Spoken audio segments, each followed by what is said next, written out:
State Bihar 2026 का official notification आ चुका है। चलिए हम आज की इस वीडियो में डिटेल में नोटिफिकेशन को एनालाइज करेंगे और जितनी भी काम की बातें हैं हम वो सब डिस्कस करेंगे। सबसे पहले हम देखते हैं कि ऑनलाइन एप्लीकेशन की शुरुआत इसमें बताई गई है कि ये 17 अगस्त से शुरू होने वाला है। ऑनलाइन एप्लीकेशन ये 17 अगस्त से शुरू होने वाला है, यानी 2-3 दिन के बाद एप्लीकेशन स्टार्ट हो जाएंगे और लास्ट डेट बताई गई है 31 अगस्त को। Bihar secondary teacher eligibility test है ये। इससे हम 9, 10 और 11, 12 के लिए एलिजिबल हो जाएंगे।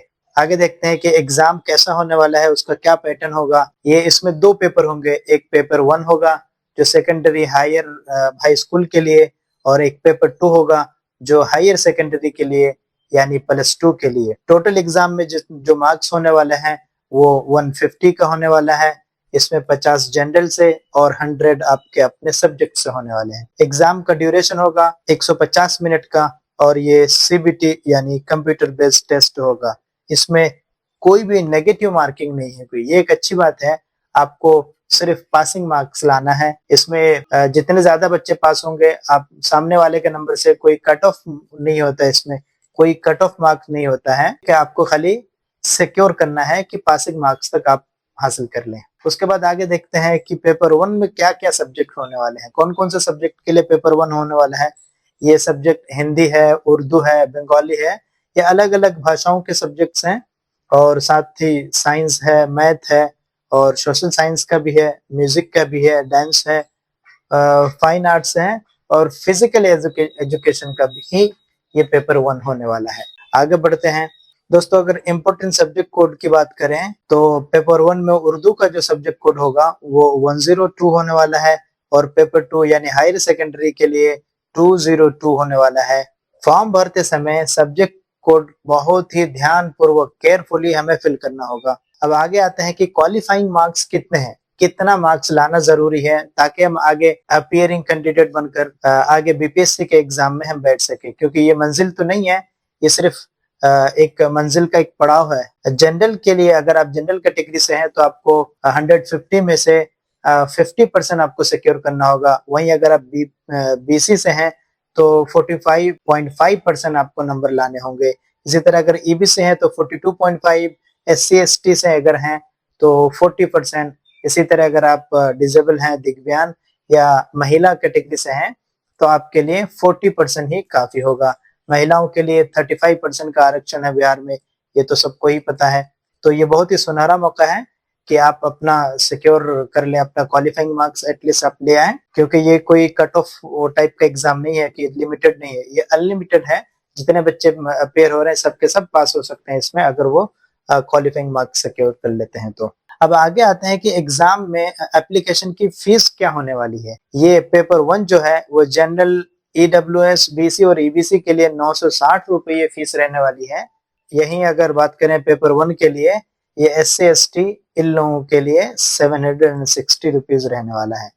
एप्लीकेशन की बात करें, अगर दोनों पेपर देना चाहते हैं कोई तो जनरल, BC, EBC के लिए 1440 रुपए और वहीं अदर SC/ST और दिव्यांग के लिए 1140 रुपए फीस रहने वाली है।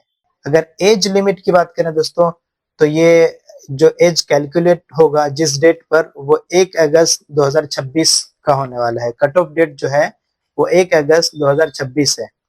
और अनरिजर्व में अगर मेल कैटेगरी की बात करें तो वो 37 ईयर्स उनका मैक्सिमम होगा। फीमेल अगर है तो 40 ईयर्स तक उनको छूट मिलेगी। वहीं अगर BC, EBC है तो वो भी 40 ईयर्स तक उनको छूट मिलेगी और अगर SC/ST कैटेगरी से हैं तो 2 साल और एक्स्ट्रा उनको रिलैक्सेशन मिलने वाला है। इसी तरह नोटिफिकेशन में अदर भी चीजें इसमें प्रिस्क्राइब की गई हैं, अदर रिलैक्सेशन भी। अब इसमें एक नई चीज जो बताई गई है वो नॉर्मलाइजेशन होगा। CBT अगर मल्टीपल शिफ्ट में होता है तो उसमें नॉर्मलाइजेशन लागू होगा। रिजल्ट के लिए नॉर्मलाइजेशन स्कोर इम्पोर्टेंट होगा और रॉ स्कोर और नॉर्मलाइज स्कोर अलग अलग हो सकते हैं दोनों। तो ये एक नई चीज है कि इस बार नॉर्मलाइजेशन होगा। सर्टिफिकेट की अगर बात करें, उसकी वैलिडिटी लाइफ टाइम होगी और क्वालिफाइंग कैंडिडेट जो भी होंगे उन सबको सर्टिफिकेट मिलेगा। अगर फॉर्म फिलअप की बात करें तो फॉर्म फिलअप के लिए पहले रजिस्ट्रेशन होगा, उसके बाद एप्लीकेशन फॉर्म भरा जाएगा और साथ ही पेमेंट होगा। जो पेमेंट बताया गया वही पेमेंट होगा। कैटेगरी और सब्जेक्ट कोड केयरफुली सेलेक्ट करना है। प्रीव्यू के बाद फाइनल सबमिट करें। एलिजिबिलिटी, डॉक्यूमेंट रिक्वायरमेंट नोटिफिकेशन से वेरीफाई करें। पोर्टल जो होगा जहां फॉर्म भरा जाएगा वो ये पोर्टल है stateregistration.cbrt.co.in। ये पोर्टल अभी लाइव नहीं है, ये 17 अगस्त से लाइव होगा। तो उम्मीद करता हूं कि आपको ये वीडियो अच्छी लगी होगी।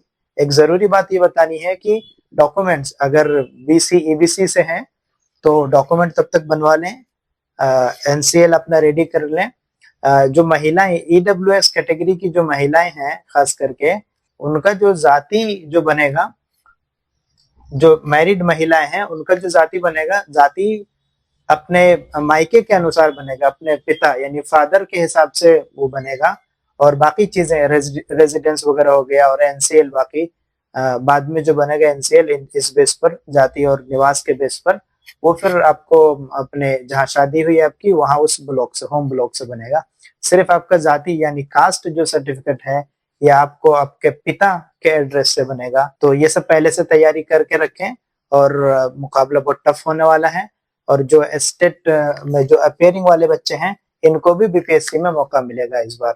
वीडियो अच्छी लगी हो तो सब्सक्राइब करें और कमेंट्स में बताएं कि क्या क्या इम्प्रूव कर सकते हैं। Thank you.